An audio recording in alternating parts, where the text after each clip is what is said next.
নমস্কার বন্ধুরা, আমি মোনালিসা আর আপনারা দেখছেন মোনালিসা লাইফস্টাইল। তো মোনালিসা লাইফস্টাইলের একটা নতুন ভিডিওতে আপনাদেরকে স্বাগত জানাই। তো দেখুন, আজকে আমি আপনাদের জন্য বানাবো একদম ভীষণ টেস্টি, ভীষণ ইয়াম্মি, লোভনীয়, অনুষ্ঠান বাড়ির মতো বিয়েবাড়ির স্টাইলে একটা আমসত্ত্ব খেজুরের চাটনি, বা আপনারা বলতে পারেন মিক্সড ড্রাই ফ্রুট চাটনি, যেটা বলতে পারেন। তবে ভীষণ টেস্টি হয়, ভীষণ ইয়াম্মি হয়। আমার তো সবথেকে ফেভারিট এই চাটনিটা। বাড়িতে যদি গেস্ট আসে অবশ্যই এই চাটনিটা একবার বানাবেন, প্রশংসা পেতে বাধ্য আপনি। তো যাই হোক, এই চাটনিটা বানানোর জন্য প্রথমে দেখুন আমি নিয়েছি কাজু, কিশমিশ, খেজুর আর আমসত্ত্ব। তো আমসত্ত্ব ছোট ছোট করে দেখুন কিউব করে কেটে নিয়েছি, খেজুরও নিয়েছি, আর কিশমিশ কাজু তো অল্প অল্প করে নিয়েছি। নিয়ে প্রথমে একটা যেটা ছোট্ট একটা হালকা একটা গুঁড়ো মশলা বানানোর জন্য জাস্ট অল্প একটু জিরে আর অল্প একটু মৌরি নিলাম। জাস্ট হালকা কড়াইতে একটু ভেজে নেব, জাস্ট স্মেল আসা পর্যন্ত, কালো করে ভাজলে হবে না।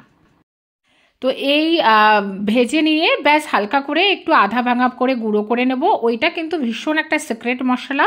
তো এই মশলাটা ছাড়া কিন্তু এই চাটনিটার টেস্ট আসবে না। অনেকেই কিন্তু এই মশলাটা দেয় না, নর্মালি চাটনিটা বানায়, কিন্তু আমার কাছে এই চাটনিটা দিলে, এই মশলাটা দিলে চাটনির টেস্টটা দ্বিগুণ হয়ে যায়। তো প্রথমে দেখুন আমি হাফ বাটি মতো চিনি নিয়েছি, আর 1 বাটির বেশি আপনারা জল নেবেন। মানে এটা আপনাদের পরিমাণ মতো, একটু বেশিও কমও করতে পারেন, কেননা কাজু আর কিশমিশ, মানে কাজুটা চিনি নয়, কিন্তু আপনার আমসত্ত্ব, খেজুর সবই কিন্তু মিষ্টি, কিন্তু ওই আর কি গ্রেভিটা বানানোর জন্য যতটুকু আপনার চাই। তো প্রথমে দেখুন 4-5 মিনিট একটু ফুটিয়ে নিয়েছি, গাঢ় করবেন না, হালকা করে ফুটিয়ে নিয়ে আমি প্রথমে খেজুর আর কাজু দিয়ে দিলাম। এই দুটো একটু সেদ্ধ হতে 2-3 মিনিট সময় লাগে বলে এটা আগে দিয়ে দিলাম। দিয়ে এটা যেই একটা মানে কি বলবো, একটা আবার বয়েলড হবে একবার, তখন আপনারা কিশমিশ আর আমসত্ত্ব দিয়ে দেবেন।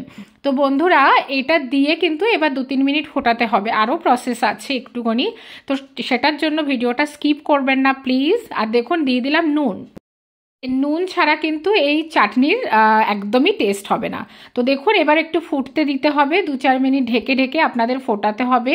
তো বন্ধুরা, অবশ্যই আশা করি ভিডিওটা ভালো লাগছে, আর লাগলে অবশ্যই একটা কমেন্ট করবেন আর লাইক করে দেবেন, আর প্লিজ ভিডিওটা অন্যদের কাছে শেয়ার করার অনুরোধ রইল। তো দেখুন আমি কিশমিশ, কাজু, আমসত্ত্ব, খেজুর এগুলো একটু খুন্তি দিয়ে দিয়ে ভালো করে একটু নেড়ে দিলাম, যাতে একটু ম্যাশ টাইপের হয়ে যায়।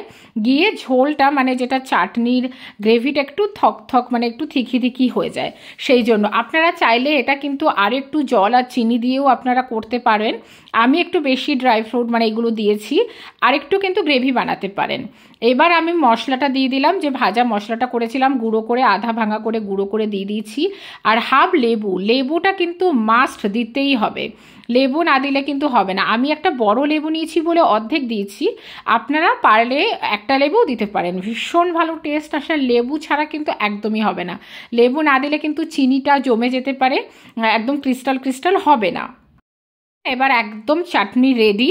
তো এই রকম অনুষ্ঠান বাড়ির মতো, বিয়ে বাড়ির মতো যদি আপনারা এই ড্রাই ফ্রুট চাটনি বানাতে চান, অবশ্যই এই রেসিপিটা ট্রাই করুন, ভীষণ ইয়াম্মি টেস্টি। আর বাড়িতে গেস্ট আসলে তো অবশ্যই ট্রাই করুন বিয়ে বাড়ির স্টাইলে এই চাটনি। তো আশা করি ভিডিওটা ভালো লেগেছে, ভালো লাগলে লাইক করে দেবেন, কমেন্ট করে দেবেন, একটা শেয়ার করে দেবেন, আর প্লিজ সাবস্ক্রাইব, ফলো করে দেবেন, আর এই রেসিপিটা অবশ্যই ট্রাই করবেন। তো আজকের মতো টাটা, বাই বাই।